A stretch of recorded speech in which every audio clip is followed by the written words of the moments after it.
तो बच्चों, आज ब्लड डोनेशन डे पूरे विश्व में मनाया जाता है। इस संदर्भ में कुछ बात हम लोग समझना चाहेंगे। ब्लड क्या है? तो ब्लड हमारे शरीर में एक फ्लूइड कनेक्टिव टिश्यूज है। कनेक्टिव टिश्यूज वो होता है जो कि शरीर के सभी पार्ट्स को एक दूसरे से कनेक्ट करने में मदद करता है। अब आप कहोगे ब्लड कैसे कनेक्ट करने में मदद करता है? देखो, हम लोग सांस जो लेते हैं, ये हवा जाती है फेफड़े में। फेफड़े में जो हवा जाती है उसमें से ऑक्सीजन है, उस ऑक्सीजन को ले करके ब्लड ही उसको पूरे शरीर में पहुंचाता है। सारे कोशिकाओं तक ऑक्सीजन को पहुंचाने का काम ब्लड करता है अपने लाल रक्त कोशिकाओं के आरबीसी के माध्यम से। तो ये बाहरी वातावरण से हमारे सारे सेल्स को कनेक्ट कर रहा है ऑक्सीजन पहुंचाने के लिए।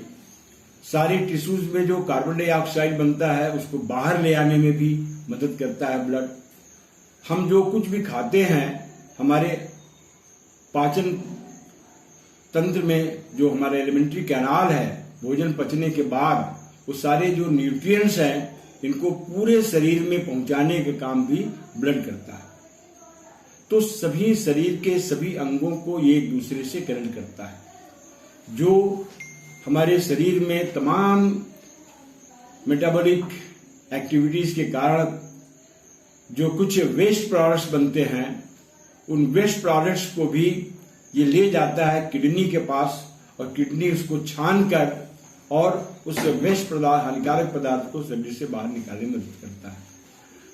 ब्लड के अंदर जो तमाम तरह के जो सेल्स है, ये हमको रोग से लड़ने में मदद करते हैं, हमारे प्रतिरक्षा तंत्र के लिए उपयोगी है। ब्लड के दो हिस्से होते हैं। एक तो ब्लड का तरल भाग, जिसमें कि पानी है, कुछ मिनरल्स घुले हुए हैं, तमाम तरह के ऑक्सीजन गैसेस घुले हुए हैं, वेस्ट प्रोडक्ट्स घुले हुए हैं। तो वो जो जिसमें एंटीबॉडीज पाया जाता है, तमाम चीज जो पाए जाते हैं, तरल भाग जो रक्त का है, उसको हम कहते हैं प्लाज्मा। और इस प्लाज्मा में कुछ सेल्स पाए जाते हैं, जो 3 तरह के सेल्स हैं। एक लाल रक्त कोशिकाएं, आरबीसी। ये आरबीसी के अंदर हीमोग्लोबिन पाया जाता है, और ये हीमोग्लोबिन ही ऑक्सीजन के ट्रांसपोर्ट में मदद करता है। दूसरे तरह की कोशिकाएं हैं डब्ल्यूबीसी, श्वेत रक्त कोशिकाएं, जिनमें कई तरह की कोशिकाएं होती हैं, और इनका काम है हमारे शरीर को रोगों से मुक्त रखना। हमारे प्रतिरक्षा तंत्र के लिए जरूरी है। ये हमारे शरीर में बाहर से आए हुए जितने भी माइक्रोब्स है, सूक्ष्म जीव है, उनको या तो खा के खत्म कर देते हैं, या उनको नष्ट करने के लिए कुछ केमिकल्स बनाते हैं, जिसको हम एंटीबॉडी कहते हैं, और वो उनको नष्ट करने में मदद करते हैं। और तीसरा है ब्लड प्लेटलेट। ब्लड प्लेटलेट रक्त का थक्का बनाने में मदद करता है। तो ये मोटे मोटे फंक्शन हो गए 3 प्रकार के रक्त कोशिकाओं के। अब जो आरबीसी है, लाल रक्त कोशिकाएं, इन लाल रक्त कोशिकाओं के सतह पर एक पदार्थ पाया जाता है जिसको एंटीजन कहते हैं। ग्लाइकोप्रोटीन नेचर का होता है, एंटीजन कहते हैं। और ये एंटीजन 3 तरह का होता है।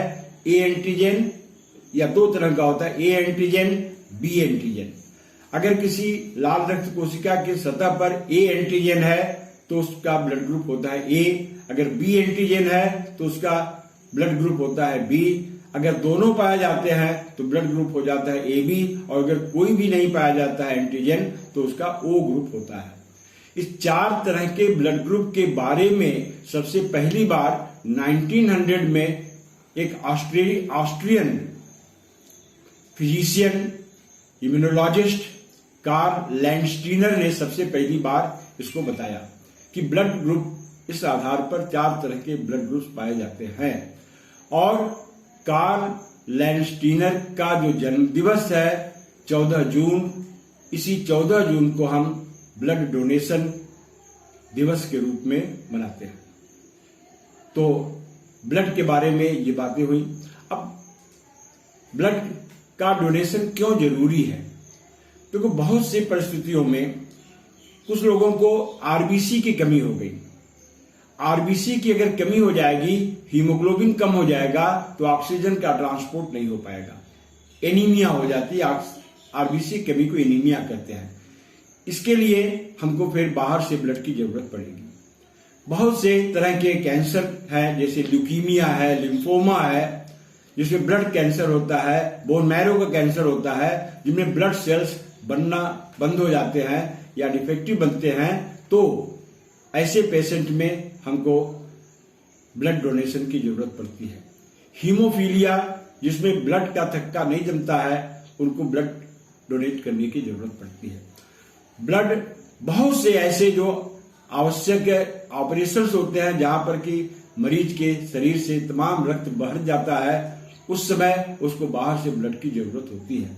तो मनुष्यों का जीवन बचाने के लिए ब्लड डोनेशन बहुत आवश्यक है और ये बहुत पुनीत कार्य है। ब्लड को न तो लेबोरेटरी में बनाया जा सकता है और न ही इसका कोई सब्स्टिट्यूट है। ये एक व्यक्ति के शरीर से दूसरे के शरीर में दिया जा सकता है। अब ब्लड डोनेशन के 3 पार्ट हैं। देखो, कुछ लोगों को ब्लड के केवल प्लाज्मा की जरूरत होती है। जैसे अभी आप देखा, कोविड के समय ब्लड प्लाज्मा को डोनेट करने की जरूरत होती है। तो होता क्या है भाई कि जो हमारी WBC के सेल्स हैं, जब कोई माइक्रोब्स हमारे बॉडी में जाता है तो उससे लड़ने के लिए एंटीबॉडी बनाता है और वो एंटीबॉडी उसी प्लाज्मा में पाया जाता है। तो जो कोई व्यक्ति रोग से एक बार ग्रसित हो गया है, उसके ब्लड में वो एंटीबॉडी पाया जाता है। तो अगर उसके प्लाज्मा को हम निकाल करके किसी दूसरे व्यक्ति को दे दें तो उससे उसकी जान बचाई जा सकती है, उसमें एंटीबॉडी हम दे सकते हैं। जो हम वैक्सीन बनाते हैं, तो वैक्सीन लगाने के बाद भी हमारे बॉडी में एंटीबॉडी बनता है। तो ऑलरेडी अगर किसी के बॉडी में एंटीबॉडी बन चुका है, उस एंटीबॉडी को हम दे देते हैं तो उस व्यक्ति का जान बचाया जा सकता है। ठीक इसी तरह से बहुत से लोगों को प्लेटलेट की जरूरत होती है, तो प्लेटलेट का डोनेशन किया जाता है। बहुत सी बीमारियों में, कैंसर में, तमाम ऐसी बीमारियां हैं जहां पर ब्लड प्लेटलेट कम हो जाती हैं, तो प्लेटलेट का ट्रांसफर किया जाता है।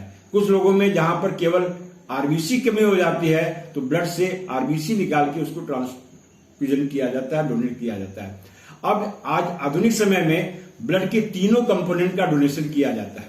एक व्यक्ति के ब्लड से हम प्लाज्मा निकाल करके तीनों को अलग कर लेते हैं। प्लाज्मा को अलग कर लिया, आरबीसी को अलग कर लिया, प्लेटलेट को अलग कर लिया। अब किसी को प्लाज्मा की जरूरत है, किसी को एंटीबॉडी की जरूरत है, तो उसको हम प्लाज्मा का डोनेशन करते हैं। किसी को प्लेटलेट है तो उसको हम केवल प्लेटलेट देते हैं। किसी को आरबीसी की जरूरत है तो उसको हम केवल आरबीसी देते हैं। और इस तरह से एक व्यक्ति अपने ब्लड से 3 व्यक्ति का जीवन बचा सकता है। बहुत से millions of the peoples require blood donation. देने वाले भी आज बहुत से स्वैच्छिक रूप से लोग ब्लड डोनेट करते हैं। ब्लड डोनेशन में एक भ्रांति होती है, एक मिथक है। लोग ये सोचते हैं कि हम ब्लड देंगे तो कमजोर हो जाएंगे। ऐसा कुछ नहीं होता है।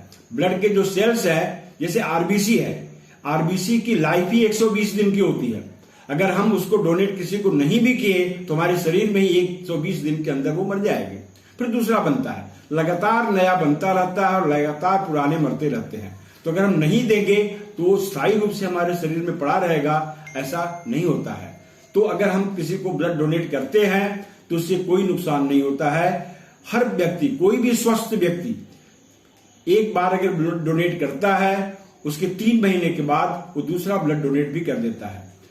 ब्लड करीब 5 लीटर ब्लड एक स्वस्थ व्यक्ति के शरीर में होता है। अगर हम ब्लड डोनेट करते हैं, उसमें से केवल करीब 350 मिलीलीटर ब्लड को हम डोनेट करते हैं, जिससे कोई नुकसान नहीं होता है। थोड़े समय के लिए मानसिक रूप से लगता है कमजोरी हो गई है, हम थोड़ा ठीक से खा पी लेते हैं तो वो सारी कमजोरी दूर हो जाती है और कोई उससे दिक्कत नहीं होती है। लेकिन ब्लड डोनेट करके हम लाखों लोगों की जीवन को बचा सकते हैं। ब्लड डोनेट कौन कर सकता है? ब्लड डोनेट के लिए ऐसा एक प्रिस्क्राइब्ड है कि 18 साल से 65 साल के बीच का कोई भी स्वस्थ व्यक्ति ब्लड डोनेट कर सकता है। तो अगर कुछ देशों में 18 साल से कम उम्र के 16 साल के बाद से भी ब्लड डोनेशन का परमिशन दिया गया है। वैसे तो 18 से कम के लोग भी दे सकते हैं, लेकिन स्वास्थ्य के दृष्टि को ध्यान में रखते हुए 18 और 65 के बीच के व्यक्ति को ही ब्लड डोनेट के लिए रिकमेंड किया जाता है। तो ब्लड डोनेशन करने से हम लाखों लोगों की जीवन को बचा सकते हैं, उनका जीवन रक्षा कर सकते हैं। इससे हमें कोई हानि नहीं होती है, कोई हानिकारक प्रभाव हमारे में नहीं उत्पन्न होता है। इसलिए आज इस अवसर पर मैं कहना चाहूंगा कि आप स्वेच्छा से स्वयं ब्लड डोनेट करिए और लोगों को भी प्रोत्साहित करिए कि ब्लड डोनेशन कराएं। आपके एक ब्लड डोनेशन से 1 यूनिट ब्लड डोनेट करने से 3 व्यक्ति का जान बचाया जा सकता है और इस तरह से समाज का हम बहुत भारी काम करते हैं। तो ब्लड डोनेशन डे पर हमारा यही संदेश रहेगा। मैंने स्वयं अपने जीवन में 5 बार ब्लड डोनेट किया हुआ है, 5 बार हमने ब्लड डोनेट किया हुआ है और हमको तो कोई परेशानी नहीं हुई। इसलिए मैं आज इस अवसर पर सबसे कहना चाहूंगा कि ब्लड डोनेट करिए। आपके ब्लड डोनेशन से बहुत से लोगों की जान बचाई जा सकती है। समाज में जागरूकता की जरूरत है। जो भ्रांति है, जो मिथक है, इसको आप समझाइए कि इससे कोई भी शरीर के ऊपर दुष्प्रभाव नहीं होता है और ब्लड डोनेट करके हम एक लाभ कमा सकते हैं, पुण्य कमा सकते हैं। तो यही हमको कहना है। धन्यवाद।